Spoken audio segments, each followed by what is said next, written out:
Welcome back to Explaining Everything, the channel where we dive into the stories and mysteries behind everyday things. Today's question comes from one of our curious viewers, Mark Grayson, 2003. Thanks for the suggestion, Mark. You asked, how is kerosene made? Kerosene feels like one of those mysterious, slightly dangerous liquids that's just around. It's in lamps, it's in airplanes, and for some reason, just saying the word makes you feel like you're one flint spark away from blowing up your backyard. But how do we actually get this stuff? Stay tuned as we uncover how crude oil transforms into kerosene. Right here on Explaining Everything.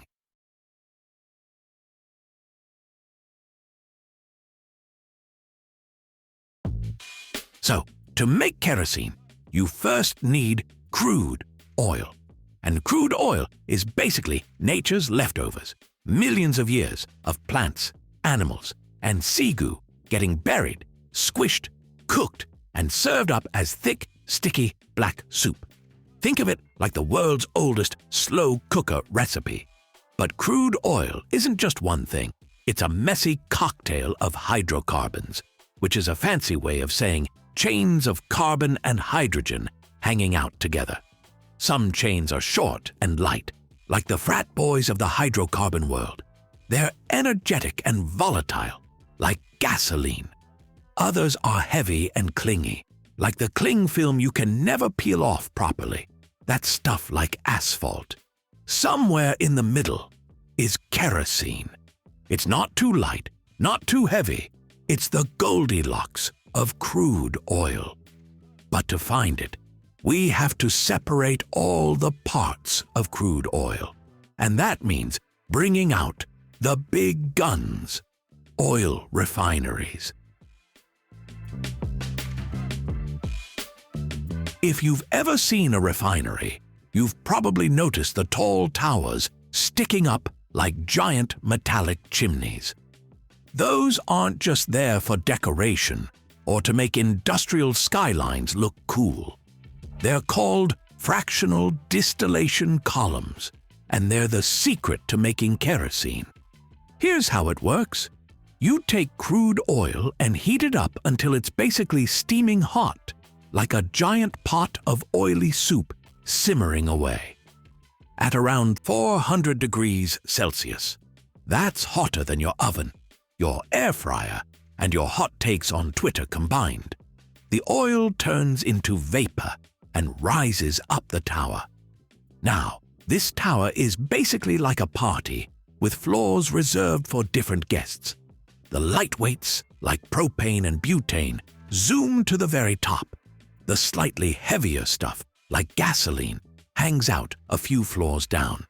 Then, as you move lower, you start hitting the heavier, thicker liquids. Kerosene? It checks in around the middle. It condenses at about 150 to 275 degrees Celsius. That's its sweet spot. If crude oil were a layered cake, kerosene would be the middle frosting layer. Not too fluffy, not a brick. When it condenses, we siphon it off and boom, we've got kerosene. Well, almost. Straight from the tower, kerosene isn't exactly glamorous. It's more like a scruffy, unshaven version of kerosene. It works, but nobody's putting it on the runway. That's why it needs refining and treatment. One of the main problems is sulfur. Sulfur in fuel is like garlic on a first date. It sticks, it stinks, and it's probably going to ruin the experience. So refineries put kerosene through a process called hydrotreating. Basically, they bubble hydrogen through it at high pressure and temperature. The hydrogen teams up with sulfur and other impurities, forming compounds that can be removed. It's like giving kerosene a deep spa facial to scrub off the gunk. After this cleanup, kerosene is much purer, cleaner, and more reliable. It has just the right burn quality, doesn't clog up engines, and doesn't smell like someone set a rotten egg on fire. At this point, it's ready to step out into the world as a polished product. So, what makes kerosene special compared to all the other things you can pull out of crude oil? Well, it's kind of the middle child that actually thrives. Kerosene is more stable than gasoline. Gasoline will evaporate if you just glare at it too hard. But kerosene doesn't vaporize as quickly, making it safer to store and transport. At the same time, it's not as thick and gloopy as diesel or heavy oils, so it burns cleaner and easier. It's like the compromise candidate that everyone can live with. And here's the funny part. People spent centuries trying to find good lamp oil before kerosene came along. Whale oil was the big hit for a while. You know, let's just hunt a giant mammal for a few teaspoons of burnable fat. No big deal. Then kerosene burst onto the scene in the 1800s, and suddenly whales could take a breather. Well, at least until humans invented factory fishing. But hey, baby steps.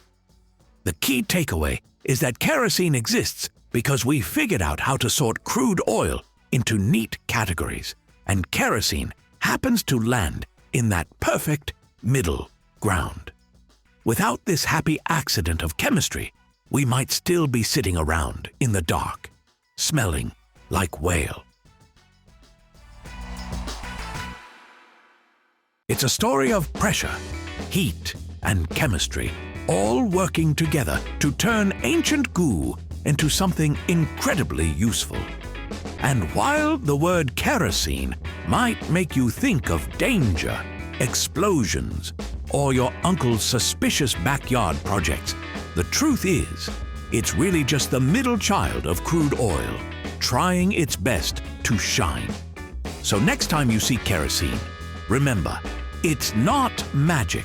It's just millions of years of biology, cooked, distilled, and scrubbed until it's ready to burn bright. If you learned something new, don't forget to like, subscribe, and maybe hit that notification bell while you're at it. Also, if you have suggestions for our next video, feel free to share them in the comments below. We'll be sure to give you an acknowledgement for your contribution.